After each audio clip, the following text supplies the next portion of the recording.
ఉప్పు లేకపోతే వంటకాలకు రుచి ఉండదు. అలాగని దీన్ని ఎక్కువ తినటానికి లేదు. ఉప్పులోని సోడియం ఎక్కువైతే గుండె, కిడ్నీ జబ్బులు, పక్షవాతం ముప్పులు పెరుగుతాయి.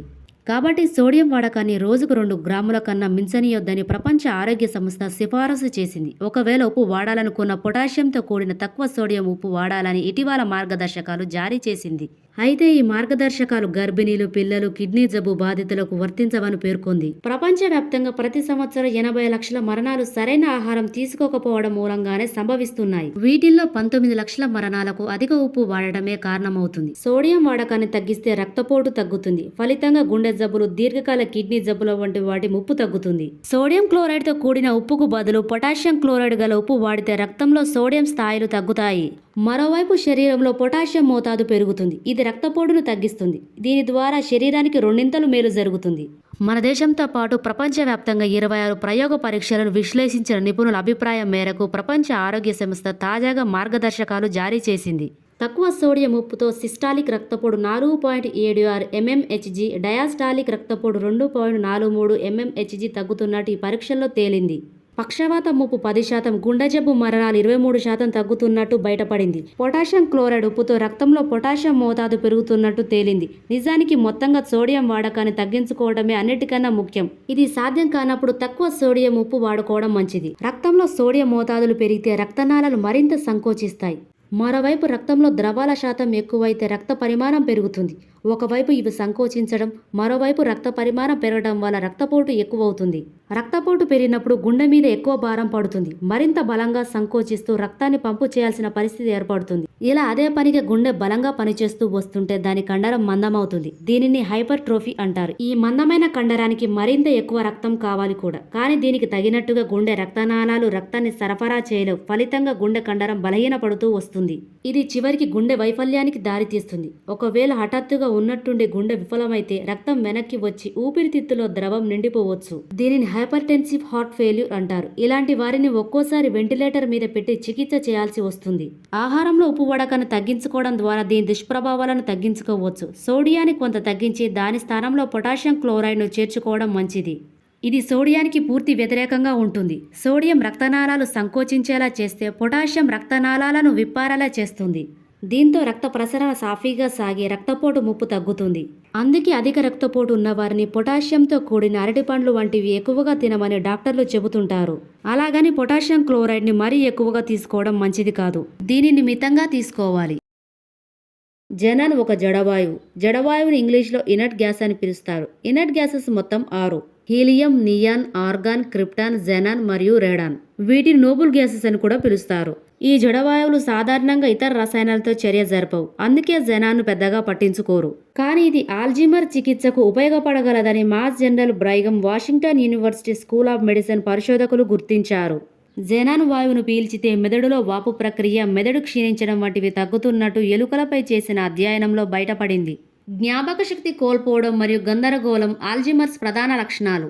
మెదడులోని కణ సంబంధాలు మరియు కణాలు స్వయంగా క్షీణించి చనిపోతాయి. చివరికి జ్ఞాపక శక్తిని మరియు ఇతర ముఖ్యమైన మానసిక విధులను నాశనం చేస్తాయి.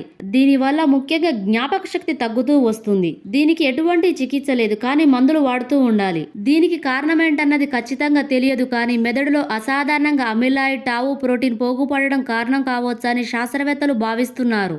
ఈ ప్రోటీన్లు గారగా ఏర్పడి నాడీ కణాల మధ్య సమాచారాన్ని అస్తవ్యస్తం చేస్తాయి. క్రమంగా నాడీ కణాల సామర్థ్యం క్షీణిస్తుంది. ఆల్జీమర్స్లో మెదడులోని ప్రధాన రోగనిరోధక కణాలైన మైక్రాగ్లియా అతిగా స్పందించడం లేదా పనిచేయకపోవడం వల్ల దీర్ఘకాల వాపు ప్రక్రియ, ఇన్ఫ్లమేషన్ సమస్య వస్తుంది.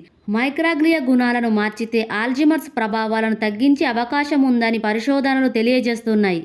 అయితే రక్తం మెదడు మధ్యలో రక్షణగా నిలిచే పొరను దాటుకొని ముందుకు వెళ్లడం అనేది పెద్ద అడ్డంకిగా నిలుస్తోంది. ఈ జెనాన్ వాయువు రక్షణ పొరను దాటుకొని నేరుగా రక్తం నుంచి మెదడు చుట్టూరా ఉండే ద్రవంలోకి చేరుతున్నట్టు పరిశోధకులు గుర్తించారు. అక్కడికి చేరిన తర్వాత మైక్రాగ్లియా కణాలను ప్రేరేపించి రక్షణ చర్యలను ప్రోత్సహిస్తున్నట్టు కనుగొన్నారు. ఇలా అమిలాయిడ్ గార తొలగిపోవడానికి, అలాగే మెదడు క్షీణత, మెదడులో వాపు ప్రక్రియ తగ్గడానికి జెనాన్ వాయువు ఉపయోగపడుతున్నట్లు పరిశోధకులు గుర్తించారు. అందుకే ఇప్పుడు దీనిపై ప్రయోగ పరీక్ష నిర్వహించడం ప్రారంభించారు. మల్టిపుల్ స్క్లెరోసిస్, నాడి క్షీణతతో వచ్చే కళ్ళజబ్బుల వంటి వాటి మీద జెనాన్ వాయు ప్రభావాలను గుర్తించడానికి శాస్త్రవేత్తలు ప్రయత్నిస్తున్నారు. కూల్ డ్రింక్స్ వేగంగా జీర్ణమవుతాయి. ఈ తీపి పానీయాలు రక్తంలో చక్కెర స్థాయిలను అధికంగా పెంచుతాయి, కానీ పోషక విలువలు మాత్రం తక్కువగా ఉంటాయి. వీటిని ఎక్కువగా తీసుకోవడం వల్ల బరువు పెరగడం, ఇన్సులిన్ రెసిస్టెన్స్, ఇన్సులిన్ నిరోధకత, కొలెస్ట్రాల్ పెరగడం, టైప్ 2 డయాబెటీస్, హృదయ సంబంధిత రోగాలతో సంబంధం ఉన్న జీవక్రియల్లో సమస్యలు వస్తాయి. ప్రపంచంలో అత్యధిక మరణాలకు కారణమవుతున్న వ్యాధులివే. ఈ పానీయాల వల్ల మహిళల కన్నా పురుషులు, పెద్దవారి కన్నా యువత ఎక్కువగా దుష్ప్రభావాలకు లోనవుతున్నారు. ప్రపంచవ్యాప్తంగా తీపి పానీయాల మార్కెటింగ్ ఎక్కువగా జరుగుతుంది. అందులోనూ తక్కువ మధ్య ఆదాయం ఉన్న దేశాలలో ఇవి విస్తృతంగా అమ్ముడవుతున్నాయి. ఇవి పెద్ద మొత్తంలో అందుబాటులో ఉండడంతో అభివృద్ధి చెందుతున్న కొద్దీ ప్రజల ఆదాయాలు పెరుగుతున్న కొద్దీ తీపి పానీయాల వాడకం పెరుగుతున్నాయి. ఈ దేశాలకు దీర్ఘకాలిక ఆరోగ్య ప్రభావాలను ఎదుర్కొనే సామర్థ్యం తక్కువ అని పరిశోధన పత్ర సీనియర్ రచయిత దారియుష్ మొజాఫరియన్ అన్నారు. ఈ తీపి పానీయాల వల్ల ప్రపంచవ్యాప్తంగా కొత్తగా 22 లక్షల టైప్ 2 డయాబెటీస్ కేసులు, 12 లక్షల హృద్రోగ కేసులు చోటు చేసుకుంటున్నాయి. అభివృద్ధి చెందుతున్న దేశాల్లో ఈ కేసుల సంఖ్య విపరీతంగా పెరుగుతుంది. టఫ్ట్స్ యూనివర్సిటీ పరిశోధకుల ఈ అధ్యయనం నేచర్ మెడిసిన్లో ప్రచురితమైంది. వీటి వాడకాన్ని తగ్గించేందుకు ప్రజారోగ్యంపై ప్రచారం, తీపి పానీయాల ప్రకటనలపై నియంత్రణ, వాటిపై పన్నులను పెంచడం వంటి పద్ధతులను సూచిస్తున్నారు. ప్రపంచంలో అత్యధిక చక్కెర పానీయాల వినియోగం ఉన్న మెక్సికోలో 2014లో వీటిపై ప్రత్యేక పన్నును ప్రవేశపెట్టింది. 2020లో ప్రపంచవ్యాప్తంగా నమోదైన టైప్ 2 డయాబెటీస్ కేసులు 9.8% తీపి పానీయాల వల్లేనని యూనివర్సిటీ ఆఫ్ వాషింగ్టన్ అధ్యయనంలో వెల్లడైంది. హార్వర్డ్ అనుబంధ బ్రిఘమ్ మహిళా ఆసుపత్రి పోస్ట్ మెనోపాజ్లో ఉన్న 1,00,000 మంది మహిళలపై 20 ఏళ్లు జరిపిన అధ్యయనంలో భయంకరమైన విషయాలు బయటపడ్డాయి. నెలకు 3 లేదా అంతకన్నా తక్కువ కూల్ డ్రింక్స్ తాగిన వారితో పోలిస్తే రోజు 1 అంతకన్నా ఎక్కువ తాగిన 6.8% మందిలో 80% ఎక్కువ లివర్ క్యాన్సర్ రిస్క్ కనిపించింది. అలాగే తీవ్ర కాలేయ జబ్బులకు గురయ్యే లక్షణాలు 68% కనిపించాయని వెల్లడైంది. కూల్ డ్రింక్స్ పేగుల ఆరోగ్యాన్ని దెబ్బతీస్తాయి. గ్లూకోజ్ రెసిస్టెన్స్, గ్లూకోజ్ నిరోధకత, పేగుల ఇంబ్యాలెన్స్ సమస్య వస్తుంది. దీనివల్ల లీకీ గట్ సిండ్రోమ్ వచ్చే ప్రమాదం ఉంది. అంటే పేగుల గోడల పొర దెబ్బతిని హానికర పదార్థాలు రక్తంలో కలుస్తాయి. రోగ నిరోధకత, జీవక్రియల మీద చెడు ప్రభావం పడి ఆరోగ్యం దెబ్బతింటుంది. ఇంట్లో కొన్న 236 ml పానీయంలో 50 లేదా అంతకన్నా ఎక్కువ క్యాలరీలు, చక్కెరలు ఉంటే వాటిని షుగర్ స్వీటెండ్ బెవరేజెస్గా పరిగణిస్తారు. Soft drinks, energy drinks, lemonade, fruit drinks, punch వంటివి ఈ కోవలోకే వస్తాయి. శరీరం ఆరోగ్యంగా ఉండాలన్నా, అవసరమైన శక్తిని పొందాలన్నా పోషక విలువలు కలిగిన సమతుల ఆహారాన్ని క్రమంగా తీసుకుంటూ ఉండాలి. చాలామంది పోషకాహారం తీసుకున్నప్పటికీ ఎంత మొత్తంలో తీసుకోవాలన్న అవగాహన లేదు. ముఖ్యంగా యువతలో అదుపులేని భోజన అలవాట్లు తీవ్ర అనారోగ్య సమస్యలకు దారితీస్తున్నాయి. అవసరాన్ని మించి తినే తిండి అనర్థాలకు కారణమవుతుంది. చాలా మందికి ఖాళీగా ఉంటే చాలు ఏదో ఒకటి తినాలనిపిస్తుంది. దీంతో నిజానికి ఆకలి కాకున్నా, శరీరం కోరుకోకుండా తినేస్తుంటారు. ఇది లేనిపోని సమస్యలను సృష్టిస్తుంది. మనం తినాలా వద్దా అనే విషయాన్ని శరీరం చెప్పేస్తుంది. ఆకలి అయినప్పుడు, ఆహారం అవసరం లేనప్పుడు కూడా శరీరం కొన్ని సంకేతాలను ఇస్తుంది. దీనికి కారణం 2 రకాల హార్మోన్లు. మొదటిది గ్రెలిన్, ఇది ఆకలిని సూచిస్తుంది. రెండవది లెప్టిన్, ఇది కడుపు నిండిందని చెబుతుంది. దీని ప్రకారమే ఆహారం తీసుకోవాలి. చాలా మంది టీవీ, మొబైల్ చూస్తూ తింటుంటారు. దీంతో తినే ఆహారంపై అదుపు ఉండదు. కడుపు నిండిన భావన లేకపోవడం వల్ల అధికంగా తింటుంటారు. ఫ్రెండ్స్తో పార్టీల సమయంలో ప్లేట్ను ఖాళీ చేయకపోతే ఏమనుకుంటారోనని ఆహారం మొత్తాన్ని తినేస్తుంటారు. దీంతో శరీరంలో క్యాలరీలు పెరిగిపోతుంటాయి. సాధారణంగా మన ఖాళీ పొట్ట 75 మిల్లీమీటర్లు ఉంటుంది. ఇది 955 మిల్లీమీటర్ల పదార్థాలను ఇముడ్చుకోగలదు. ఒకేసారి ఎక్కువ తింటే జీర్ణ వ్యవస్థపై తీవ్ర ప్రభావం పడుతుంది. మీరు తిన్న తర్వాత కూడా ఆహ్లాదంగా ఉండాలి, కానీ అలసటగా ఉన్నారంటే మీరు ఆ రోజు ఎక్కువగా తినేశారని అర్థం చేసుకోవాలి. ముఖ్యంగా ప్రాసెస్డ్ ఫుడ్ తిన్నప్పుడు రక్తంలో చక్కెర స్థాయిలు ఒక్కసారిగా పెరిగి తిరిగి తగ్గుతాయి. దీనివల్ల అలసట, చికాకు కలుగుతాయి. ఆహారానికి నిద్రలేమికి సంబంధం ఉందని ఒక అధ్యయనంలో తేలింది. నిద్ర తక్కువగా పోయే వారిలో 60% మంది రాత్రిపూట స్నాక్స్ తినే అలవాటు ఉందని తేలింది. జీర్ణాశయ సమస్యలైన అజీర్తి, కడుపు నొప్పి, గ్యాస్ వంటి వాటికి అధికంగా తినడమే ప్రధాన కారణం. ఆహారాన్ని ఆస్వాదిస్తూ తినాలి. బాగుంది కదా అని ఎక్కువ తినడం, తొందరగా తినడం మంచిది కాదు. భోజనంలో ప్రోటీన్, ఆరోగ్యకరమైన కొవ్వులతో పాటు పీచు పదార్థాలు ఉండేలా చూసుకోవాలి. దీనివల్ల తక్కువ తింటాం, జీర్ణక్రియ మెరుగుపడుతుంది. ఆల్కహాల్ అలవాటు ఉన్న వారు కూడా ఎక్కువ ఆహారాన్ని తీసుకుంటున్నారని అధ్యయనాలు చెబుతున్నాయి. అలాగే ఆహారం తినే సమయంలో కొంతమంది కూల్ డ్రింకులు తీసుకుంటారు. దీనివల్ల తినే మోతాదు కూడా పెరుగుతుంది. ఇలాంటి అలవాట్లను వెంటనే మానుకోవాలి. భోజనాన్ని సలాడ్లు, కూరగాయలతో ప్రారంభిస్తే తినే మోతాదు తగ్గుతుంది. భోజనంలో పావు వంతు పిండి పదార్థాలు, పావు వంతు ప్రోటీన్లు, మిగతా సగం పండ్లు, కూరగాయలు ఉండేలా చేసుకుంటే పోషకాలన్నీ సమతులంగా అందుతాయి. మీరు ఎన్ని క్యాలరీలు తీసుకుంటున్నారు, ఎంత ఖర్చు చేస్తున్నారన్నది చాలా ముఖ్యమైన విషయం. మిగిలిన క్యాలరీలన్నీ శరీరంలో కొవ్వుగా పోగుపడతాయి. ఇది అధిక బరువుకు ప్రధాన కారణం. అవసరం లేకున్నా తినేవారిలో గ్రెనిన్, లెప్టిన్ హార్మోన్లు సరిగ్గా పనిచేయవు. మనకిష్టమైన ఆహారాన్ని తింటున్నప్పుడు డోపామైన్ విడుదలవుతుంది. ఇది మనకు మంచి అనుభూతినిస్తుంది. కానీ శరీరంపై మాత్రం తీవ్ర దుష్ప్రభావాలను చూపుతుంది. జీర్ణం చేసే ఎంజైమ్లు ఆహారం వాసనతో పనిచేస్తాయి. ఆకలి కాకుండా తినడం వల్ల మెదడు జీర్ణ ప్రక్రియలను సూచించడంలో నెమ్మదిస్తుంది. ఎంత తింటున్నామో మాత్రమే కాదు, ఎలా తింటున్నామనేది కూడా శరీరంపై ప్రభావం చూపుతుంది. కొంతమందికి త్వరగా తినే అలవాటు ఉంటుంది. వేగంగా తినేవారిలో చెడు కొలెస్ట్రాల్ పెరుగుతుంది. దీనివల్ల గుండె సంబంధిత సమస్యలు వస్తాయి.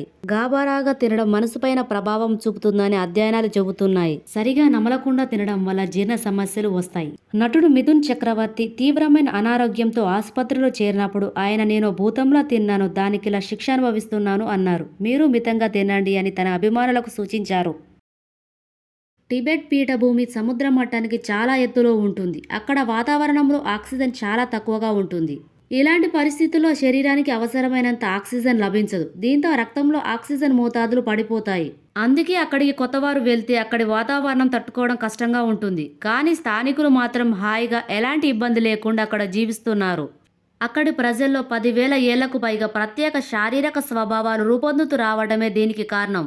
అక్కడి తక్కువ ఆక్సిజన్ పరిస్థితులను తట్టుకొని మనుగడ సాగించడానికి ఇవే మూలమని Case Western Reserve University professor Cynthia Beall గుర్తించారు. ఎత్తు ప్రాంతాల్లో తక్కువ ఆక్సిజన్ శరీరం మీద తీవ్ర ఒత్తిడిని కలుగజేస్తుంది. దీనికి అనుగుణంగా మారటం అనేది ఒక అద్భుతమైన విషయమని ఆమె చెబుతున్నారు. తక్కువ ఆక్సిజన్ ఉండే వాతావరణాలను తట్టుకునేలా మానవులు మారటం మీద బిల్ చాలా ఏళ్లుగా పరిశోధనలు చేస్తున్నారు. పరిణామ సామర్థ్యానికి కీలక సూచికైన సంతాన సాఫల్యత మీద ప్రధానంగా దృష్టి పెట్టారు.